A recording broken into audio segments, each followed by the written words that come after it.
वालेकुम नाज़रीन आऊं ऐं अकबर उत्तरादी आऊं आयुसि कराची। असांजे पंहिंजे चैनल KTN जी सालगिरह हुई।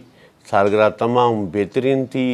सभिनि दोस्तनि सभिनि आर्टिस्टनि ऐं जेके असांजी KTN ॿाहिरि मुल्क में असांजा दोस्त सिंधी भाइर ॾिसी रहिया उन्हनि बि मुबारकियूं ॾिनियूं KTN खे। दोस्तो हाणे हिन वक़्तु मां अली गुल मला साहिबु वेठो आहियां। अली गुल मला जेको असांजो ऑफिसर बि आहे, हर चैनलनि ते डायरेक्शनियूं कंदो आहे ऐं असांजो सुठो महिरबानी दोस्त बि आहे। हाणे अली गुल मला साहिबु जेको आहे त मूंखे न बाबा तव्हांखे जेको आहे त असांजा ऑफिसर आहियो।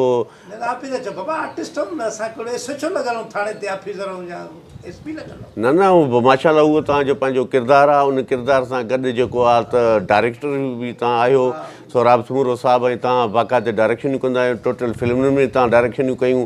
बेड़ा पार में मूंखे तव्हां रोल ॾिनो। शुरूआति कई अकबर उत्तरादी साहिबु जी, कॾहिं शुरूआति कई, कहिड़े दौर में? साईं मुंहिंजा मां शुरूआति कई आहे 1983 में। उन वक़्तु असां स्टेज ड्रामा कंदा हुआसीं। स्टेज ड्रामनि में असांखे वॾियूं तकलीफ़ूं आयूं, वॾा असुलु स्टेजूं ठाहिणियूं पवंदियूं, डोनेशन वठणी पवंदी, हिकु हिकु दर दर ते असां पिनंदा हुआसीं।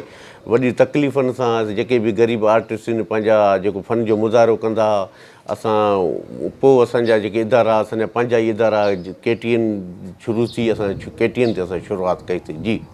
अच्छा, माना तव्हां टेली फिल्मूं बि ठाहियूं ॿुधो आहे तव्हां? जी जी, असां टेली फिल्मूं मुंहिंजी डायरेक्शन में मुंहिंजो दोस्त आहे आज़म एंगल साहिबु, असां ॿई इकठे डायरेक्शन कईसीं। पहिरीं फिल्म असां ठाहीसीं बेगुनाह में जेको आहे त ग़ुलाम हुसैन उमरानी साहिबु सिंगर, उहो मुंहिंजी पहिरीं फिल्म हुई गुलाम जी, आशिक़ मजबूर जी। अञा बि आहे माशाल्लाह।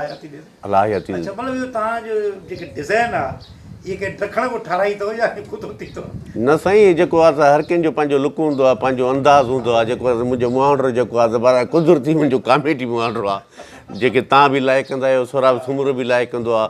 वलू पिलर शमू में जेको ड्रामो हुयो उन में तव्हां मूंखे जिन जो किरदारु मशहूरु थियो तुंहिंजो। अच्छा, इहो जेके टिकड़ी माशाल्लाह इहे जेको आहे सो छणी आहिनि वार, इहो कंहिं वॾेरे तोखे तज़लील जो निशानो बणायो आहे या पंहिंजो पाण छणी? साईं हे जेको आहे त गुरबत जो आहे।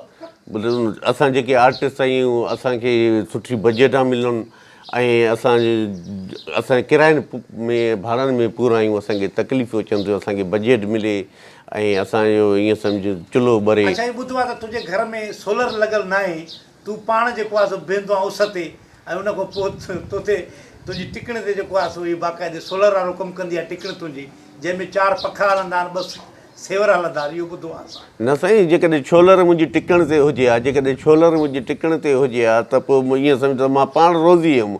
सभिनि खां पैसा वठी करे पोइ मां त दायूं छो कयां, छोलर मुंहिंजी टिकण ते न आहे जी। ऐं माशाल्लाह इहो नक बि तव्हांजो हिकिड़ो ख़ूबसूरत आहे, तोते नुमा नक तव्हांजो। साईं, इहे नक जो त इहो कमाल आहे न। नक जो जेकॾहिं नक ईअं न हुजे हा त पोइ मूंखे डायरेक्टर छो खणंदा?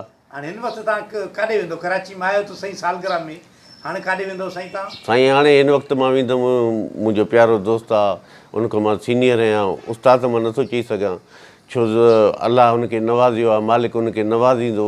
जेकॾहिं मां उस्ताद चवंदुमि बि त आवाम, मां हिकिड़ो ग़रीब आर्टिस्ट आहियां, आवाम चवंदी तव्हां कूड़ था ॻाल्हायो। बहरहाल मुंहिंजो मक़सदु आहे मां ग़ुलाम हुसैन उमरानी साहिबु ॾे वेंदुमि जी। बहितरीनु, अलाह हयाती ॾे। सुठो ईअं न रुॻो मुंहिंजो पर हर इंसान सां सुठे नमूने सां पेश हुजे। आबाद हुजे। सलाम ॾिजां ग़ुलाम हुसैन खे असांजा बि। वालेकुम सलाम। ऐं पंहिंजो नकु माण्हुनि खां बचाए रखजांइ। न साईं, लॻो माण्हू चए पियो मूंखे को लोह जो तीर हणी वियो आहे। न साईं, न बाक़ाइदे इहे तव्हां परेशान न थियो। इहे मुंहिंजो नकु तव्हांजे तरफ़ां न आहे अली गुल मला साहिबु।